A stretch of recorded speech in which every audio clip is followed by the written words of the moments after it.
दुश्मन को मारो कम, तड़पाओ ज्यादा। ये देश रहना चाहिए गैर बराबरी के खिलाफ इस लड़ाई में। नमस्कार, मैं हूं चित्रा त्रिपाठी और अब वक्त हो चला है जनहित का।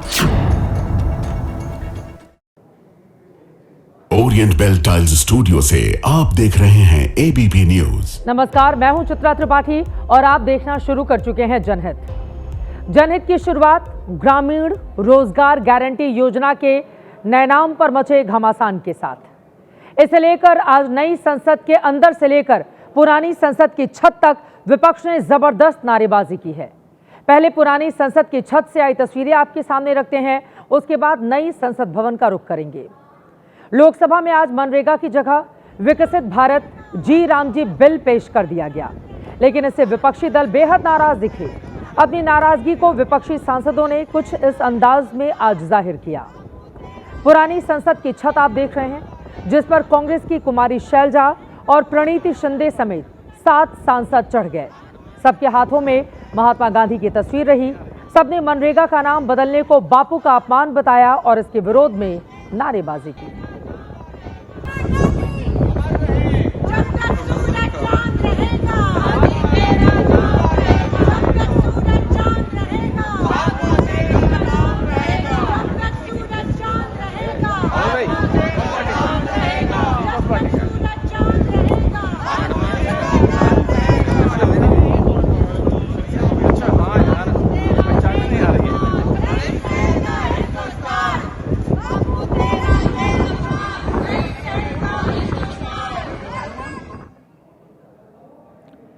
संसद में ऐसा प्रदर्शन पहले कभी नहीं हुआ। अब जरा लोकसभा के अंदर भी आपको लेकर चलते हैं। दोपहर के 12:31 का वक्त था जब लोकसभा अध्यक्ष ओम बिरला ने कृषि और ग्रामीण विकास मंत्री शिवराज सिंह चौहान का नाम लिया, तो उन्होंने विकसित भारत गारंटी फॉर रोजगार एंड आजीविका मिशन ग्रामीण यानी विकसित भारत जी राम जी बिल 2025 पेश करने की इजाजत मांगी। महोदय, मैं प्रस्ताव करता हूं कि मुझे विकसित भारत गारंटी फॉर रोजगार एंड आजीविका मिशन ग्रामीण VB जी राम जी विकसित भारत जी राम जी बिल 2025 को सभा में पूरा स्थापित करने की अनुमति दी जाए। जी राम जी। लेकिन इस पर विपक्षी सांसदों की ओर से तुरंत विरोध शुरू हो गया। पहले डीएमके सांसद TR बालू ने मनरेगा का नाम बदलने पर आपत्ति जताई, फिर प्रियंका गांधी वाड्रा ने भी अपना ऐतराज जताया। हर योजना का नाम बदलने की जो सनक है ये समझ में नहीं आती है। ये विधेयक वापस लिया जाना चाहिए कि गहन जांच पड़ताल और व्यापक चर्चा के लिए इसे कम से कम स्थायी समिति के पास भेजा जाना चाहिए और कोई विधायक किसी की निजी महत्वाकांक्षा, सनक और पूर्वाग्रहों के आधार पर न तो पेश होना चाहिए और न ही पास होना चाहिए। प्रियंका गांधी के बाद टीएमसी के सौगत रॉय, आरएसपी के NK प्रेमचंद्रन और लंबे समय से कांग्रेस की लाइन से हटकर रुख अपनाने वाले कांग्रेस सांसद शशि थरूर ने भी विकसित भारत जी राम जी बिल का विरोध किया। इन सांसदों के अलावा कांग्रेस के KC वेणुगोपाल, समाजवादी पार्टी के धर्मेंद्र यादव और NCP SCP की सुप्रिया सुले ने भी नए बिल पर आपत्ति जताई, जिनके जवाब में ग्रामीण विकास मंत्री शिवराज सिंह चौहान ने क्या कहा, अब उन्हें भी सुनिए। बापू हमारे दिलों में बसते हैं, उनका हम पूरा सम्मान करते हैं। और बापू ही कहते थे राम राज, राम हमारे रोम रोम में रमे हैं, राम हमारी हर सांस में बसे हैं। बिना राम के ये देश नहीं जाना जाता। पता नहीं क्यों जी राम जी नाम आ गया तो ये भड़क गए। महात्मा गांधी स्वयं राम राज्य की स्थापना की बात करते थे और उनके अंतिम शब्द भी हे राम थे। पूरा बिल महात्मा गांधी जी की भावनाओं के अनुरूप है, राम राज की स्थापना के लिए है। लेकिन विपक्षी सांसदों को शिवराज सिंह चौहान का जवाब पसंद नहीं आया। वो हंगामा करते करते वेल में आ गए। हंगामे और नारेबाजी के बीच ही स्पीकर ने विकसित भारत जी राम जी बिल को पेश करने के लिए ध्वनि मत से वोटिंग कराई। बहुमत के मुताबिक बिल पेश करने की मंजूरी मिली और मंत्री शिवराज सिंह चौहान ने बिल पेश किया, लेकिन विपक्ष के हंगामे की वजह से दोपहर 2 बजे तक के लिए लोकसभा की कार्यवाही स्थगित करनी पड़ गई। गांव के गरीब मजदूरों को रोजगार की गारंटी देने वाले पुराने कानून मनरेगा और लोकसभा में पेश नए बिल विकसित भारत जी राम जी में क्या फर्क है, उसे समझना भी बेहद जरूरी है। तो सबसे बड़ा बदलाव नाम का है। 2005 के कानून का नाम था Mahatma Gandhi national rural employment guarantee act, जिसे संक्षेप में मनरेगा या इंग्लिश में MGNREGA या फिर मनरेगा के नाम से हम सब जानते हैं। लेकिन 2025 के नए बिल का नाम विकसित भारत गारंटी फॉर रोजगार एंड आजीविका मिशन ग्रामीण, जिसे संक्षेप में विकसित भारत जी राम जी कहा जा रहा है। पुराने कानून में हर ग्रामीण परिवार को 100 दिन के रोजगार की गारंटी थी, लेकिन नए बिल में इसे बढ़ाकर 125 दिन कर दिया गया है। मनरेगा में अनस्किल्ड यानी बिना किसी हुनर वाले काम के लिए जहां सरकार पूरा खर्च उठाती थी, वहीं अब नई योजना में राज्यों को भी खर्च में हिस्सा देना होगा। इसके तहत पूर्वोत्तर, हिमालयी राज्यों और केंद्र शासित प्रदेशों में 90% केंद्र और 10% खर्च राज्य सरकार उठाएंगी, जबकि बाकी राज्यों में 60% केंद्र सरकार और 40% खर्च राज्य की सरकार उठाएगी। पुराने कानून में मजदूरों के लिए साल के 12 महीने में कभी भी 100 दिन के रोजगार की गारंटी थी, लेकिन नए बिल में बुआई और कटाई के मौसम में 60 दिन काम बंद कर दिया जाएगा। पुराने कानून में 15 दिन में मजदूरी का भुगतान होता था, नए बिल में 7 दिन में पेमेंट का नियम बनाया गया है। दिलचस्प बात यह है कि यूपीए 2 सरकार के दौरान उस समय के कृषि मंत्री शरद पवार ने भी खेती के सीजन में मनरेगा के तहत काम रोकने की मांग उठाई थी, जिसका तत्कालीन ग्रामीण विकास मंत्री जयराम रमेश ने विरोध किया था। इसे लेकर लंबी बहस चली। बाद में उस समय के प्रधानमंत्री मनमोहन सिंह के दखल से बीच का रास्ता निकाला गया। मनरेगा में खेती किसानी से जुड़े 30 काम भी शामिल किए गए। अब मौजूदा सरकार ने नए बिल में शरद पवार की पुरानी मांग को शामिल किया है, लेकिन सबसे बड़ा ऐतराज नाम को लेकर है, जिस पर घमासान छिड़ा हुआ है और वो थमने का नाम नहीं लेता।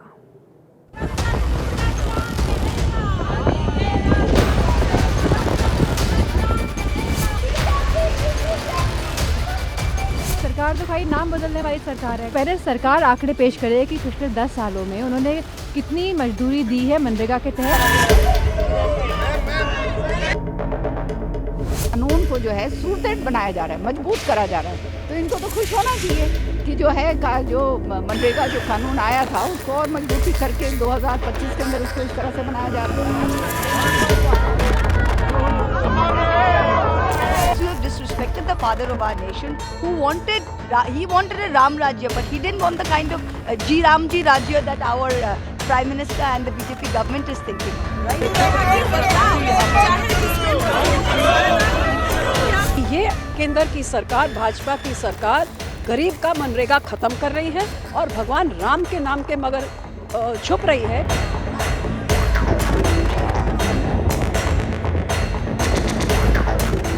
How is it an insult from Mahatma Gandhi ji? Raghupati Raghav राजा राम को लेकर उन्होंने एक नेशनल एंथम बनाया था, जिससे उन्होंने पूरे देश को जो है संगठित किया। महात्मा गांधी जी के विचारों को लेकर भारतीय जनता पार्टी आगे बढ़ रही है। महात्मा गांधी जी की सोच गांव को लेकर थी और उसी सोच को आगे बढ़ाया जा रहा है। विपक्ष के विरोध से इतर सरकार के पास बहुमत है। ऐसे में सूत्रों के मुताबिक सरकार शीतकालीन सत्र में ही नए बिल को पास कराने की तैयारी में है, क्योंकि इसके पहले भी जवाहर रोजगार योजना को नरेगा और फिर मनरेगा किया जा चुका है, नाम में तब्दीली। ऐसे में सरकार विकसित भारत जी राम जी नाम के साथ ही नए बिल को पारित कराएगी। विपक्षी दलों का यह भी आरोप है कि सरकार मनरेगा के तहत मजदूरों को काम नहीं दे रही है, जबकि सरकार के मुताबिक इस साल यानी 2025-26 में अब तक 4 करोड़ 72 लाख परिवार, आपको बताते चले, मनरेगा का लाभ उठा चुके हैं या फिर वो उठाएंगे, इस तरह के प्रावधान हैं। लेकिन कांग्रेस की गाड़ी नाम पर अटकी हुई है। ऐसे में वो कल देश भर में विकसित भारत जी राम जी बिल के खिलाफ प्रदर्शन भी करने वाली है। कांग्रेस का आरोप भी है कि मोदी सरकार अब तक उसकी 32 योजनाओं के नाम बदल चुकी है, यानी पुराने काम को नए नाम के साथ वो पेश करती रही है। अब कल कांग्रेस के प्रदर्शन का कितना दम सड़क पर दिखेगा, इस पर लगातार हमारी नजर बनी रहेगी। लेकिन कुल मिलाकर केंद्र ने तय कर लिया है, जी राम जी इस्लाम के जरिए ही अब वो आगे बढ़ेगी। खबरों में हम बढ़ेंगे आगे। 3 दिन पहले संसद में चर्चा हो रही थी कि दिल्ली में प्रदूषण बहुत ज्यादा है, सबको मिलकर चिंता करनी चाहिए। तो जनहित में हम अब इसी चिंता को एड्रेस करने जा रहे हैं, क्योंकि अगर आप सोच रहे हैं कि दिल्ली में जिंदगी नरक है तो आप बिल्कुल सही सोच रहे हैं। आप सोचते हैं कि दिल्ली में रहने से उम्र कम हो रही है तो आपका ये डर पूरी तरह से जायज है। आपको लगता है कि इससे तो कहीं और शिफ्ट हो जाए तो ज्यादा बेहतर है, ये आइडिया भी आपका ठीक है। सच कड़वा लगेगा, लेकिन कहना पड़ेगा कि दिल्ली के लक्षण बिल्कुल ठीक नहीं, और प्रदूषण पर जिन लोगों के भरोसे आप बैठे हुए हैं, आज उन्होंने भी हाथ जोड़ लिए। ट्रकों के पीछे आपने लिखा हुआ देखा होगा, या तो यूं ही चलेगी, समझ लीजिए दिल्ली में ये ऐसे ही चलेगी, अच्छी या बुरी, जहरीली या दम घोटने वाली जैसी सांसें मिल रही हैं। लेना है तो ले लें, वरना कमी नहीं है देश में शहरों की। दिल्ली के चारों तरफ रास्ते खुले हुए हैं, क्योंकि दिल्ली खुद भगवान भरोसे इस वक्त बैठी हुई नजर आ रही है। खबर यह है कि दिल्ली को साफ सुथरी हवा देने का वादा करने वाली रेखा गुप्ता सरकार ने भी प्रदूषण के आगे सरेंडर कर दिया। आज साफ कह दिया कि इतने कम समय में प्रदूषण पर नियंत्रण हमसे तो ना हो पाएगा। सरकार अपने से पहले वाली सरकार पर प्रदूषण के पाप का घड़ा फोड़कर आज बाजू खड़ी हो गई। लेकिन रेखा सरकार ने यह सरेंडर भी पूरे टशन के साथ किया, जनता को भी नया टेंशन दे दिया। बड़प्पन की बात यह रही कि प्रदूषण को नीचे ना ला पाने पर दिल्ली के पर्यावरण मंत्री ने आज माफी मांगी है। हर महीने हम बेहतर देने में कामयाब हुए। मैं दिल्ली के लोगों से माफी मांगता हूं, इतना कहना चाहता हूं। 9-10 महीनों में कोई सरकार आपको पूरा का पूरा पोल्यूशन को साफ कर सके, ऐसा असंभव है। लेकिन मैं दिल्ली वासियों आपको बताना चाहता हूं, आम आदमी पार्टी की सरकार जो बेईमानी करके चल कर गई है, हमने उससे बेहतर करके हर दिन का AQI कम करा है, और इसी तरह अगर कम करते जाएंगे तो ही दिल्ली को साफ हवा देनी संभव है। ये 12-10 साल की आम आदमी पार्टी की बीमारियां, 11 साल की और 15 साल की कांग्रेस की बीमारी जो है, जो अभी राहुल गांधी और प्रियंका गांधी जी मास्क लगाकर कहने की बातें कर रहे हैं। मैं राहुल और प्रियंका जी से पूछना चाहता हूं, कहां थे आपके मास्क पिछले साल? पिछले साल इससे ज्यादा पोल्यूशन था। पोल्यूशन दिल्ली में है। पोल्यूशन की बीमारी दिल्ली के कारण बच्चों की सेहत के ऊपर खात्मा कर रही है, नुकसान कर रही है। लेकिन ये बीमारी आम आदमी पार्टी की हमें दी हुई है, जिसको हम ठीक करने का काम कर रहे हैं। तो मंत्री जी ने माफी मांगी, लेकिन राजनीति से भी नहीं चूके। प्रदूषण का ठीकरा आज से पहले की सरकारों पर फोड़ दिया। लेकिन इसी के साथ रेखा सरकार ने प्रदूषण को घटाने के लिए जो एक्शन लिया, उसमें नई टेंशन भी दे दी है। दिल्ली में जब भी प्रदूषण सिर पर आता है, सबसे पहला ग्रहण गाड़ियों पर लगता है। आम आदमी पार्टी सरकार और ईवन लेकर आई थी, तो रेखा गुप्ता सरकार ने आज गाड़ियों पर ही नजर अपनी टेढ़ी की है। दिल्ली में NCR और बाहर से जाने वाली गाड़ियों पर फुल स्टॉप लगा दिया गया है। यह फैसला लिया गया है कि 18 दिसंबर से दिल्ली में BS6 से नीचे की गाड़ियां एंट्री नहीं कर सकेंगी। उन्हीं गाड़ियों को पेट्रोल डीजल मिलेगा जिनके पास PUCC है। दिल्ली में कोई ट्रक या ट्रॉला रेत, सीमेंट, गिट्टी ढोता नहीं दिखेगा। नियम तोड़ने पर गाड़ी सीधे जब्त होगी, स्कूटर हो, कार हो या फिर ट्रक हो। सुनिए। दिल्ली के लोगों को साफ हवा देने के लिए हमारी सरकार वचनबद्ध है, इसलिए हमें कड़े कदम भी उठाने होंगे, तो और भी इसके आने वाले दिनों में और भी उठाए जाएंगे। लेकिन कल का दिन है आपके पास, दिल्ली से जो दिल्ली में नॉन रजिस्टर्ड दिल्ली व्हीकल्स हैं, जो दिल्ली में रजिस्टर्ड नहीं है, ऐसा कोई भी व्हीकल BS6 से कम का दिल्ली स्टेट के अंदर एंट्री नहीं करेगा, और अगर कोई पाया गया उसको सीज किया जाएगा। सबसे पहले जरूरी यह है कि आप दिल्ली सरकार के इस फैसले के साथ साथ अपनी गाड़ियों को भी पहचान लें और चेक कर लें कि 18 दिसंबर से आप उससे दिल्ली जा पाएंगे या फिर नहीं। पहले दिखा देते हैं आपको कैसे पहचानना है कि आपकी गाड़ी BS6 है या फिर नहीं है। पहला तरीका है, इसके लिए अपनी RC यानी रजिस्ट्रेशन देखें। उसमें साफ साफ लिखा होता है इमिशन नॉर्म्स BS6। गाड़ी को पहचानने का सबसे सही तरीका यही है। दूसरा तरीका, गाड़ी के बोनट या साइड पर स्टिकर होता है। ज़्यादातर गाड़ियों में ये स्टिकर होता है, इस पर भी आपको BS6 लिखा हुआ मिल जाएगा। तीसरा, अपने वाहन का निर्माण वर्ष देखें। अगर गाड़ी अप्रैल 2020 के बाद बनी है तो लगभग तय है कि ये BS6 है, लेकिन पुरानी स्टॉक गाड़ियां अपवाद होती हैं, इसीलिए RC देख लेना ही सबसे ज़्यादा बेहतर होगा, क्योंकि वो आपके ज़्यादा काम आएगा। तो ये वो टिप्स हैं जिन्हें चाहें तो अभी इसी वक्त आप चेक कर लें और सुनिश्चित कर लें कि परसों से आप अपनी गाड़ी से दिल्ली जा पाएंगे या फिर आपको कोई दूसरा इंतज़ाम देखना पड़ेगा। इस फरमान को दूर करने के लिए लोग शायद उतना न समझ पाएं, लेकिन दिल्ली एनसीआर वाले इसे सुनकर हिल गए हैं। एनसीआर में नोएडा और गाजियाबाद से होते हुए कब दिल्ली आ जाता है और कब गुरुग्राम फरीदाबाद से आप दिल्ली में दाखिल हो जाएं, पता नहीं रहता। घर नोएडा में है तो नौकरी दिल्ली में, घर गुरुग्राम में है तो दुकान दिल्ली में, एयरपोर्ट दिल्ली में, सारे रेलवे स्टेशन दिल्ली में, बड़े बड़े अस्पताल दिल्ली में। BS6 से नीचे की गाड़ियों के लिए रेखा सरकार ने दिल्ली में बैरियर तो लगा दिया, लेकिन बड़ा सवाल है कि क्या लोग इसके लिए तैयार हैं? क्या पूरा सिस्टम इसके लिए तैयार है? दिल्ली में रोज बाहर की 11 लाख गाड़ियां आती हैं। इनमें से कितनी बैन हो जाएंगी? किसी को दिल्ली एम्स जाना हो तो क्या 5 साल पुरानी कार से वो नहीं जा पाएगा? क्या एनसीआर की 5 साल से पुरानी टैक्सियां एयरपोर्ट और स्टेशन नहीं जा पाएंगी? क्या दिल्ली मेट्रो और DTC बसें सवारियों के नया बोझ झेलने को तैयार हैं? क्या एनसीआर परमिट की टैक्सियां और ऑटो भी दिल्ली में नहीं घुस पाएंगे? हैरानी की बात देखिए कि कहां तो दिल्ली सरकार 10 से 15 साल पुरानी गाड़ियों को कबाड़ में जाने से बचाने के लिए सुप्रीम कोर्ट पहुंची थी। गुहार लगाई गई थी कि पुरानी गाड़ियों को फिटनेस के आधार पर जीने दो, और कहां प्रदूषण पर नियंत्रण के नाम पर 5 से 6 साल पुरानी गाड़ियों को दिल्ली में घुसने ही ना देने का उसका ये फरमान सामने आ गया।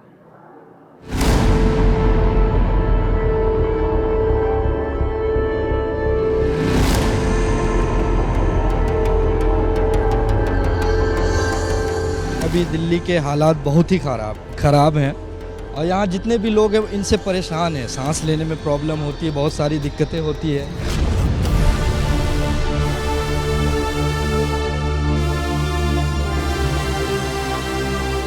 बहुत सारे अलग मानक हैं जिनसे पोल्यूशन कंट्रोल किया जा सकता है। सिर्फ गाड़ियों को बैन करने से एक ही समस्या मेरे हिसाब से हल नहीं हो सकती।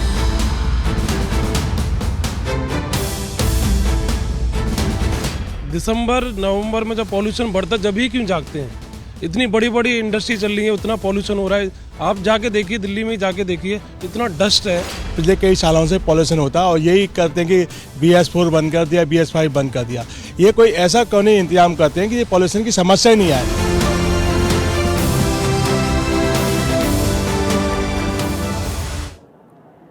दिल्ली की ये त्रासदी है कि प्रदूषण हर दौर में मुद्दा रहता है, लेकिन AQI किसी सरकार के आने या जाने से कम नहीं होता।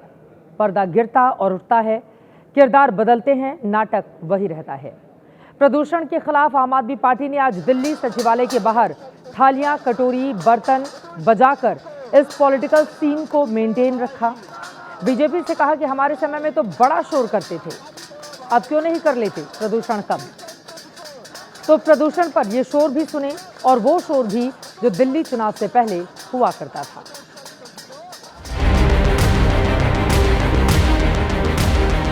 पिछले 10 सालों में दिल्ली को लेकर प्रदूषण में इन लोगों ने इतना बेड़ा गर्क किया कि दिल्ली को नर्क लायक कर दिया। आज दिल्ली के लोग सांसें लेने में फूलते हैं।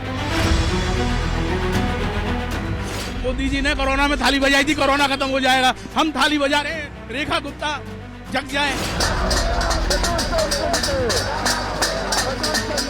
क्या काम कर रहे हैं? कुछ सिर्फ पेपरों में, कोई काम नहीं कर रहे। वो पहले तो केजरीवाल जी के पीछे पड़े रहते थे।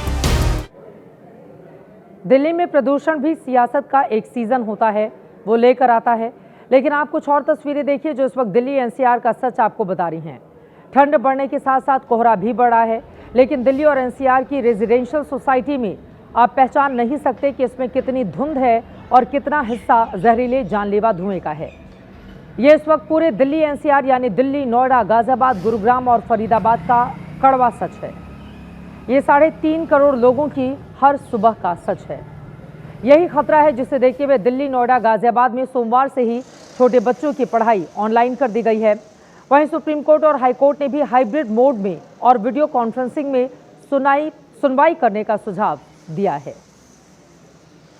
स्विट्जरलैंड की air quality technology company IQAIR के हवाले से दुनिया भर के शहरों में प्रदूषण की जो ताज़ा रिपोर्ट आई है वो और डरावनी है। इसके मुताबिक रविवार को दिल्ली का AQI 841 तक था।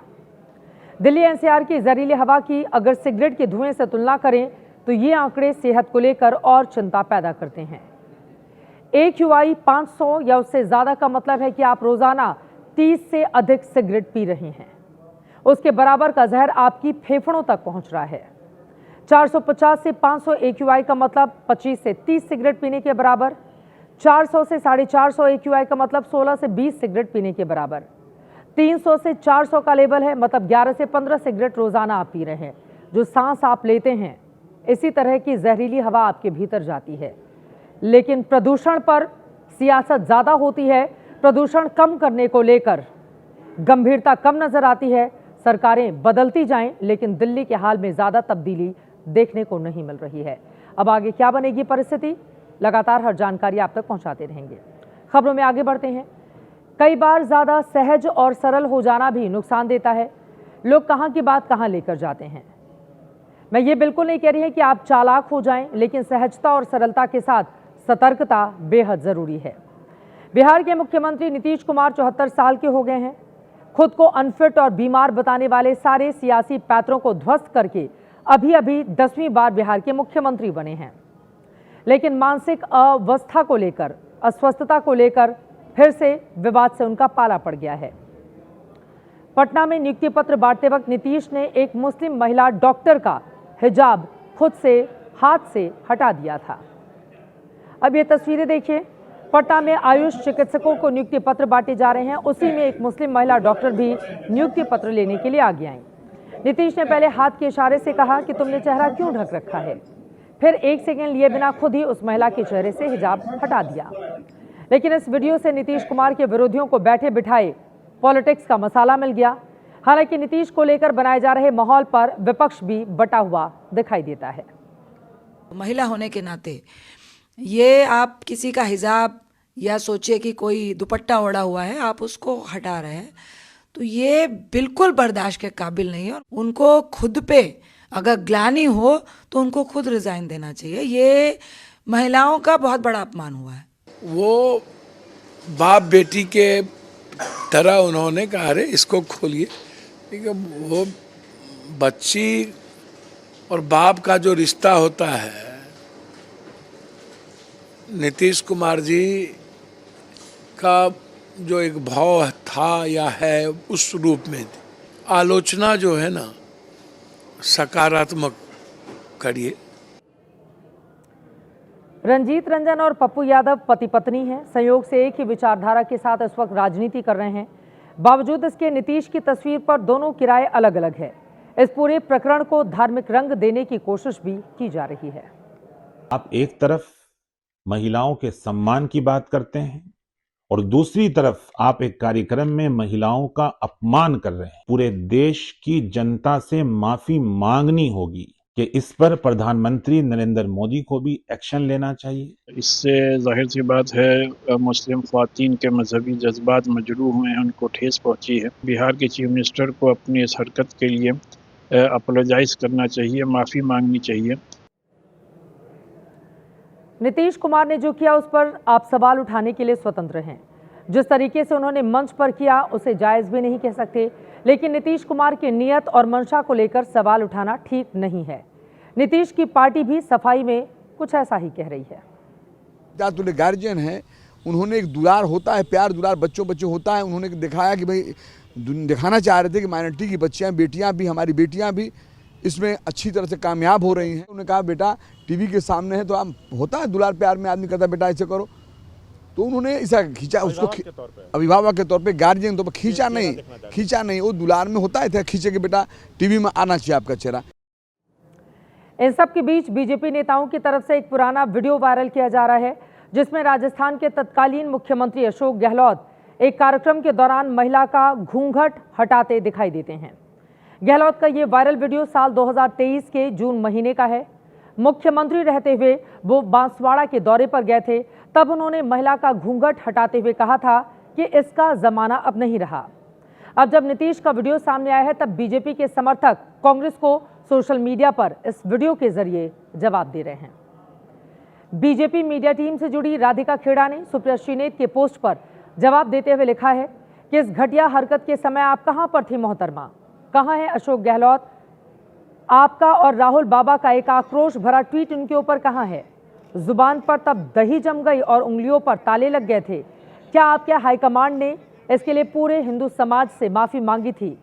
राइट्स क्या हिंदू महिलाओं के नहीं होते? हमारा ये मानना है कि आधुनिक भारत में ना तो घूंघट के लिए कोई जगह हो सकती है और ना ही हिजाब के लिए। क्या हिंदू महिला वैज्ञानिक घूंघट में चांद पर जाएंगी और मुस्लिम महिला डॉक्टर हिजाब में क्या इलाज कर पाएंगी? ऐसा हरगिज नहीं हो सकता। न्यू इंडिया में पर्दा प्रथा नहीं चल सकता। पहनावे की आजादी पर दकियानूसी सोच कतई हावी नहीं होनी चाहिए।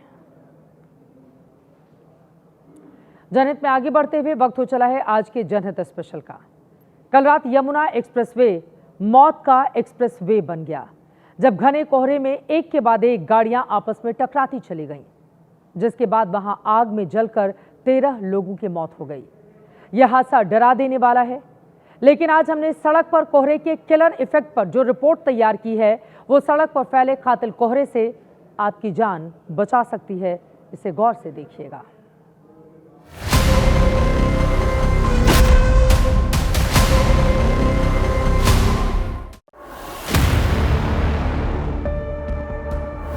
मुंबई में बहुत जबरदस्त एक्सीडेंट है।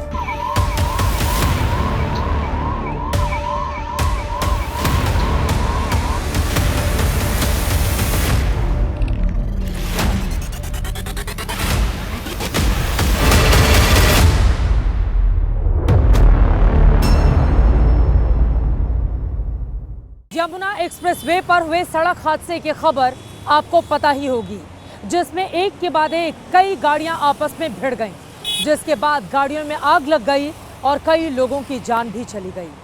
लेकिन क्या आपको पता है कि मथुरा में एक्सप्रेसवे पर यह कोहराम कोहरे ने मचाया?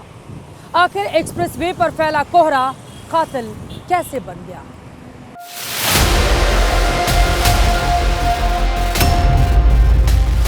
तस्वीर नंबर 1, तस्वीर नंबर 2, तस्वीर नंबर 3, तस्वीर नंबर 4, तस्वीर नंबर 5। 4 बजे 4, 1 2 3 तो पीछे एक उधर है 4। दिल दहला देने वाली ये तस्वीरें यमुना एक्सप्रेसवे पर कोहरे के कोहराम की हैं। हे भगवान भाई, ये तो बहुत गंदा सीन हो गया। 1 2 3 4 बस चली खत्म। सुबह के लगभग 4:30 बजे थे। यमुना एक्सप्रेसवे पर घना कोहरा था। माइलस्टोन 127 पर अचानक एक स्लीपर बस के सामने कोहरा आ गया। ड्राइवर ने ब्रेक मारकर स्पीड धीमी की और इसके पीछे चल रही 7 बसें और 3 कारें एक के बाद एक भिड़ती हुई चली गईं। इससे पहले कि कोई कुछ समझ पाता, टक्कर से एसी बस में आग लग गई और फिर घने कोहरे में भयंकर आग का जो मंजर दिखा, उनमें 13 से ज्यादा जिंदगियां जलकर खाक हो गईं और 70 लोग जिंदगी और मौत की जंग लड़ रहे हैं। सो रहे थे, अचानक उठे तो हमारे लग गया। अचानक भीड़ भाड़ होने लगी, किसी के खोपड़ी फटी, किसी के फिर बाहर निकले। जैसे जैसे ड्राइवर के यहाँ से कांच टूट गया, वहाँ से जल्दी जल्दी निकले, बैग छोड़ के सब। बस डिवाइडर से टकरा गई थी। के बाद पीछे से भी गाड़ियाँ उसमें ठोकी थी, कम से कम 6-7 गाड़ियाँ। अच्छा, तुम कैसे निकले बस से बाहर? आगे का कांच फूट गया था, वहीं से निकले थे। वहाँ पे जब ठोकी थी धुआं था, अपनी तो जान बचा के भागे थे हम वहाँ से। कितने लोग सवार थे बस में? 50-60 लोग। ये वीडियो यमुना एक्सप्रेसवे पर हादसे वाली रात का वीडियो है। हादसे के वक्त वहां इतना घना कोहरा था कि आगे कुछ भी देख पाना संभव नहीं था। यही घना कोहरा भीषण हादसे की वजह बना। आप देखिए कि हादसा होने के बाद बसों में लगी आग की लपटें भी कोहरे में धुंधली दिखाई दे रही थी। कि वहाँ घना कोहरा था उस वक्त, तो धीरे धीरे गाड़ियां आकर पीछे से टक्कर होती गई और इसमें लगभग 8 गाड़ियां एक दूसरे से टकराई हैं, 8 बसें टकराई हैं। इसके अलावा एक कार है और बाद में कुछ और बसें भी हल्की फुल्की क्षतिग्रस्त हुई हैं।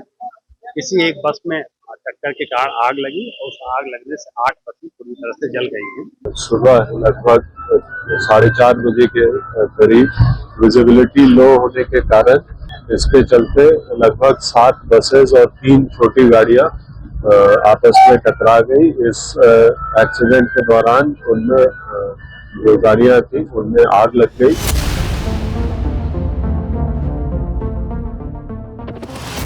यमुना एक्सप्रेसवे पर जलती हुई गाड़ियों के साग में भारत की सड़कों पर कातिल कोहरे के कहर का दर्दनाक सच सामने दिखाई दे रहा है। और सच ये भी है कि भारत में हर साल 30,000 सड़क दुर्घटनाएं कोहरे की वजह से होती हैं। साल 2022 में कोहरा 34,262 सड़क दुर्घटनाओं की वजह बना। साल 2021 में कोहरे की वजह से 28,934 सड़क हादसे हुए। साल 2022 में कोहरे ने सड़क पर 14,583 लोगों की जान ले ली। सर्दियों में घना कोहरा कैसे एक्सप्रेसवे और हाईवे पर मौत की चादर फैला देता है, अब उसके कुछ उदाहरण और देखिए। ये पहला वीडियो देखिए। दिल्ली मुंबई एक्सप्रेसवे पर हरियाणा के नूह में रविवार की रात घने कोहरे पर एक के बाद एक गाड़ियां आपस में टकराईं, जिसमें 2 लोगों की जान चली गई। ये दूसरा वीडियो कोहरे की चादर में लिपटे ईस्टर्न पेरिफेरल एक्सप्रेसवे पर ग्रेटर नोएडा में 6-7 वाहनों की आपस में भिड़ंत हो गई। ये तीसरा वीडियो ईस्टर्न पेरिफेरल हाईवे पर गाजियाबाद में 12 से ज्यादा गाड़ियां आपस में टकराती गईं।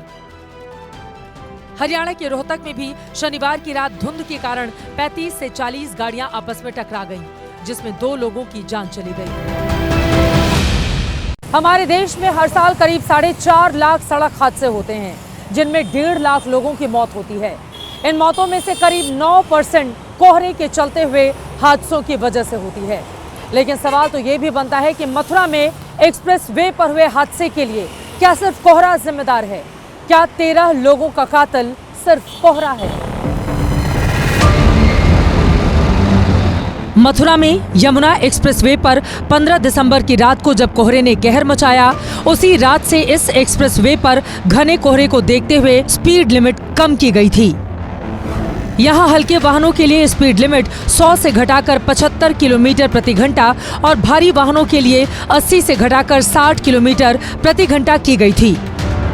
आदेश में कहा गया था कि स्पीड लिमिट का उल्लंघन करने वालों के खिलाफ कार्रवाई होगी। लेकिन फिर भी इतना बड़ा हादसा कैसे हो गया?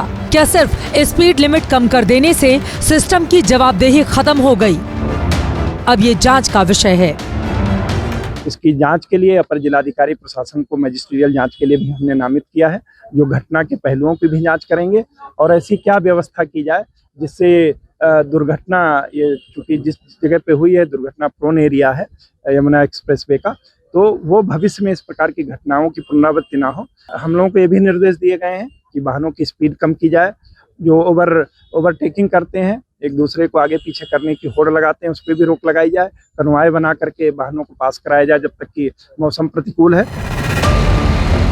स्टडी रिपोर्ट्स के मुताबिक सामान्य मौसम की तुलना में कोहरे में सड़क हादसे 35 गुना ज्यादा घातक होते हैं। लेकिन कोहरा किलर कैसे बन जाता है? इसको लेकर स्टडी रिपोर्ट बताती है कि कोहरा विजिबिलिटी को कम कर देता है, जिससे ड्राइवर समय पर ब्रेक नहीं लगा पाते, टक्कर हो जाती है। कोहरे में तेज रफ्तार, लेन तोड़ने और फॉग लाइट्स का इस्तेमाल ना होना दुर्घटना की वजह बनता है। कोहरे की वजह से सड़क पर फिसलन भी रोड एक्सीडेंट की वजह बनती है, क्योंकि इससे ब्रेकिंग डिस्टेंस बढ़ जाता है। ये कारण मिलकर ही कोहरे को कातिल बनाते हैं और इसी कातिल कोहरे ने मथुरा में एक्सप्रेसवे पर मौत का तांडव मचाया है। मथुरा में यमुना एक्सप्रेसवे पर हादसे ने हर किसी को डरा दिया है। हो सकता है कि आप भी अब रात के वक्त कोहरे में ड्राइव करने से डरें, लेकिन आप चाहें तो इससे सबक भी ले सकते हैं, क्योंकि जिस तरह सड़क पर चलने का नियम है, उसी तरह कोहरे में गाड़ी चलाने के भी नियम हैं, जिनको फॉलो करके कोहरे में सड़क दुर्घटनाओं से बचा जा सकता है। कोहरा जब ज्यादा हो जाता है तो फ्लाइटें कैंसिल हो जाती हैं, ट्रेनें लेट चलने लगती हैं और ये सब इसलिए होता है क्योंकि यात्रियों की जान की जिम्मेदारी एयरलाइंस कंपनियों और रेलवे की होती है।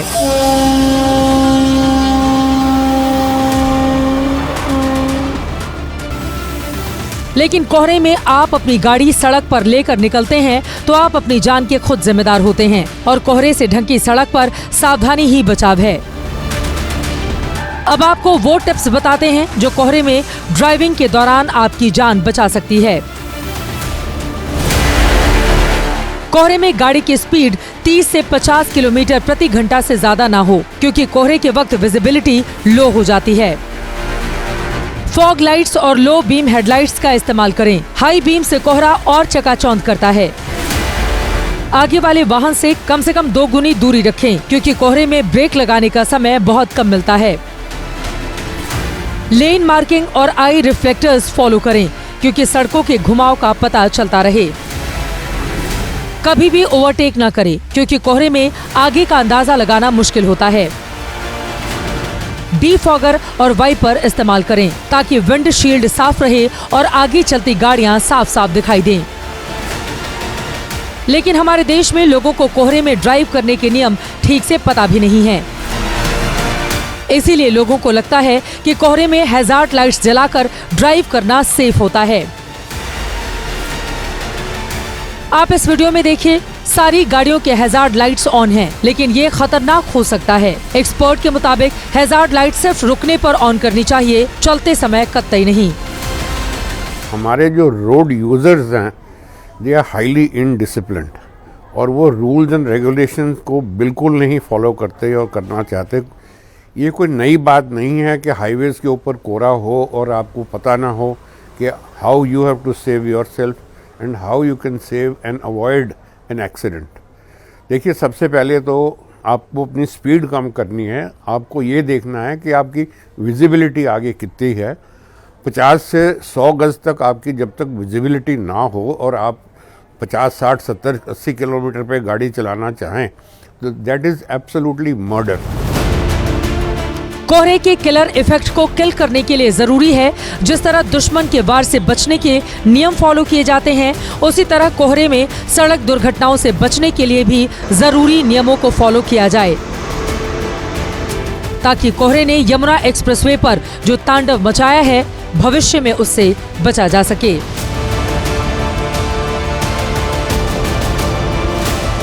जिस तरह ये फैक्ट है कि भारत में कोहरे से सबसे ज्यादा सड़क दुर्घटनाएं होती हैं, उसी तरह एक फैक्ट ये भी है कि कोहरे की वजह से सड़क दुर्घटनाओं को पूरी तरह रोक पाना मुमकिन नहीं, लेकिन कोहरे के किलर इफेक्ट को कम जरूर किया जा सकता है, जिसके लिए सरकार और सिस्टम सिर्फ नियम और कानून बना सकती है, लेकिन उन्हें फॉलो करना हमारी और आपकी, हम सबकी जिम्मेदारी है।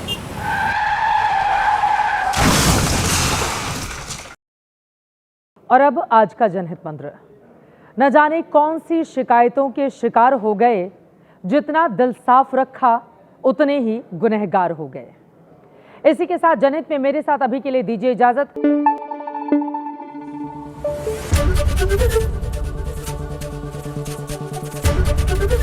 एबीपी न्यूज आपको रखे आगे।